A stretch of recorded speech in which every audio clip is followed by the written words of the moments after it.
So I want to talk a little bit more about confidence.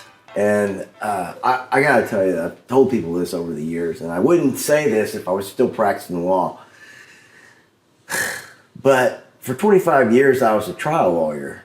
And there were a lot of times when neither one of us knew, me or opposing counsel, what the hell was going on. We literally had no idea where to go with this. What is the law? Because your job is to tell the judge what the law is so the judge can make a competent decision that's not going to get overturned on appeal. And so you have to say whatever you're going to say with absolute confidence. And there were times where I had no idea what I was talking about. But I acted like I knew what I was talking about, like any bozo knows this. I mean, clearly, Your Honor, the statute clearly purports to blah, blah, blah, and the judge would go with it because the other guy was like indecisive, indifferent. He didn't know for sure. I knew for sure. I knew for sure I didn't know what the hell I was talking about, but I sure wasn't going to come across that way to the judge or to my client. My client, we'd walk out of there and he'd go, man, you kicked his ass. And I'd be like, I don't know how, because I had no idea what I was talking about for about half of my argument. Happens all the time. But tell us, what, in your mind, does confidence look like? Yeah, so I think one thing that I teach men is like competence and confidence go hand in hand. So when you portray confidence, I don't know how this is, but this seems to be inherent in human beings since the beginning of time. Confidence, people equate it with competence. That like, you know, if you show certainty, which is another way of saying confidence, right? Yeah. That like if you show certainty, people automatically assume competence, that what you're saying is true. And so one of the things that I've, having, 3 boys, and I've asked myself this question, like, how do I train them in confidence? Like, what is confidence? What does it look like? Because I say the word a lot, but my oldest boy, Troy, he asked me, he's like, well, what does it look like? And I was like, man, that's a really good question. Like, what does it look like? And so I started thinking about, like, what does it look like even in the animal kingdom? And because one thing I feel like is, God has set up the world so that truths are all over. Like the signs of truth are all over. And actually, this is in the Bible. It says, like, look to the hills, blah, blah, blah. The trees are clapping to the Lord. It talks about nature and how nature is telling you, giving you answers, right? And teaching you how to live and things like that. And so whether you look at ants or whatever. So if you look at, in the idea of what's the most confident thing in the animal kingdom? Lion. Yeah, everybody knows that, right? Lions. Well, if you look at a lion he's pretty dang sure of himself. Has a stature, has a posture, right? He gets big. He doesn't. Big stance. He's hairy, okay? He doesn't move fast. He moves kind of prestigiously. Yeah, and he's got his chest out, and so as I've I moved to Texas from the West Coast, from LA and stuff 12 years ago, and I've become a hunter and all this stuff. Home of the manly man, California. I'm literally as redneck as they get now. I know you are. I don't know what the hell they were thinking, letting you go. Yeah. So, but one thing I've noticed of hunting in so many animals and stuff like that, all different species from squirrels to hogs to whatever, is animals have postures. Like even a deer, as beautiful as it looks, like a buck has a posture, and its fur sticks up on its if it thinks it's in danger, and its ears move a certain way. But when something is strutting, it gets big. It has a big stance. It shows its chest. Yes. Yeah. The most confident horses in the world, right? They have a presence and an awareness about themselves. Their value can be based on their presence. Yeah. Arabians, and they seem prepared. And this is another thing that I've always noticed. They're not muscular as much in the butt, in the hips, as they are in the chest and the shoulders. Yeah. Like whether it's the lion or the deer or the whatever. Leg day. Yeah, it's like, and so I remembered, I linked that to these studies that are out there that show that when they survey women, women showed much more physical favoritism to like if they would date or consider a man. Yep, And I it was know always dealt what with their you're- shoulder structure. Yeah. Like if they have very weak, slim, you could just tell like they didn't have much in the shoulders versus somebody who had muscle in the shoulders. Women tend to think that they're I don't know what it is, right? But they favor those type of men a lot more. Dude, I think it's primitive. I think is. women want a guy that they think will have a really good chance of beating somebody's ass who attacks her. Yeah. That's what she wants. Yeah. And if she doesn't think you got that, it's going to show in your confidence. Yeah, and so as I gained confidence in that posture and stuff through because I did not grow up that way. In fact, I'm being half Korean as well. Like Koreans and Asians in general are like anti-confident. They stand Don't. on one leg. They stand with their legs crossed, and it's like when I see a man, I tell my boy, you stand on both legs like a man. Don't be leaning off like with one hip out like you're a woman or don't have any kind of feminine appearance, right? And especially when you walk in somewhere, Yeah. I tell them like walk in, have a wide stance. If you need to go like this or whatever, but like, don't just walk in and, get to the corner, Yeah. and have your head down and, Little pansy. yeah, I teach them like walk in somewhere and let people know of your presence. Now it could be different Don't be based a on ding-dong about it. Yeah. ding dongs and being an idiot or there's certain jobs where you obviously wouldn't want to do that or whatever. But in general, this is how men show manhood is by displaying confidence.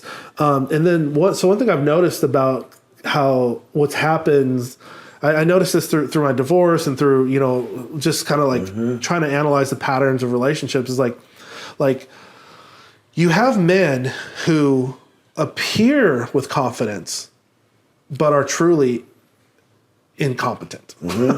I mean, just like you have the competent men who appear those confident. are the worst kind. Right. You have the men Yeah. who appear confident and they actually they're incompetent. Those guys become idiots fast. It doesn't take long for people to catch on. Yeah. And then you're like, oh, here you go. He's off. And then also there's I got people in my head, pictures of people in my head. Yeah. I'm sorry. Okay, yeah, go ahead. there are competent men we're confident, but we slip up sometimes, right? Yeah. We do something wrong. We do something that's stupid. We do something whatever, okay?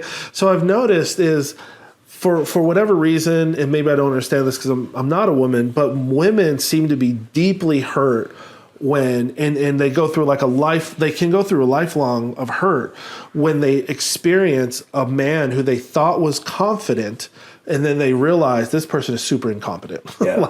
or they go through an incompetent experience where maybe that's not who that person really is. Right. But they've gone through an experience that really hurts them. They cannot forgive. They cannot see past it. And so they just think so then all of a sudden they think all men must be like this. In fact, any man who shows confidence must be incompetent. And this is nothing could be more illogical, right? To think that just because one thing happened to you or a scenario, it has. I'm not saying that incident may have been wrong. Yeah. I'm not saying that you weren't a victim of something. I understand. It is the truth. Yeah, but that doesn't mean that every confident man or every person who looks like that, or it would be the same thing as if I had a bad experience with you as a lawyer, and I think, well, I'm just never going to trust lawyers again. It's like, how stupid of a decision would that be as a business person, right? Like so, and then one thing that I've noticed though with women, if we're just going to talk straight, okay, is women tend to hold on to that pain much more than I feel like is logical. And maybe that's just because I'm a man. But so I started looking for this in the Bible, okay? And I won't go, anybody can look this story up. But there's a story in the Bible about a woman who, she's in the Old Testament, and God told her she was going to have a baby. And so she was promised this baby and everything was going to be amazing. And this is like her lifelong dream of having this child. And the baby was stillborn. The baby was born dead. And so she coddled this baby, this dead baby, and she pretended like he was alive for like weeks until the baby started smelling and people started saying, "Hey, ma'am, I don't know if you get it, but your dream's gone." Like, this is in the Bible? Yeah. It's very easy to find. Anybody can look it up. And she's like, she would not let go of this thing that she thought was such a blessing. She was so happy. She was so excited about, but it was a pain, and she would not let it go. And I've asked women about this story, Christian women, and I've said, do you relate to that? And I kid you not, every woman I've ever asked about this, they go, yeah. They go, there are a lot of things that I'm not going to get over it. Like, I'm just not. And I'm like, are you serious?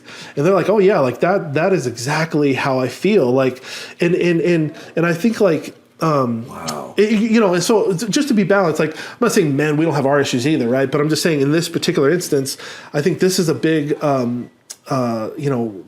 a big gap in our society right now where like women, they lose confidence in men because good men do something stupid, or men who are trying to be good were not raised right or whatever, and so therefore they are truly much less than they appear. Yeah. And so what happens now is women in general start talking, and they now start becoming bitter at men, or they think they can do what men can do, or they should be equal with men. And that's where all these ridiculous ideas come out of like, oh, well, men and women are equal. Oh, well, men and women are the same. Oh, women, they're just paid a lot less than men. Well, it's like if you look at the data, they're actually not. Like they work less hours. They work more basic jobs. Whatever. If they actually were an executive or very few women engineers. Yeah, and then you look at men and what they do for their jobs. All the risky jobs are with men. Right. I mean, you ain't never seen a woman, you don't see a whole group of women, building a skyscraper or a lineman up on the power line, so, my point there is that men and women are clearly different. They're beautifully balanced together by God. And that the cycle starts to happen where men, we lose our sense of leadership, or we fall for whatever reason. We disappoint a woman. Okay. The woman gets bitter at the man. And then how do we take that bitterness as it comes back to us?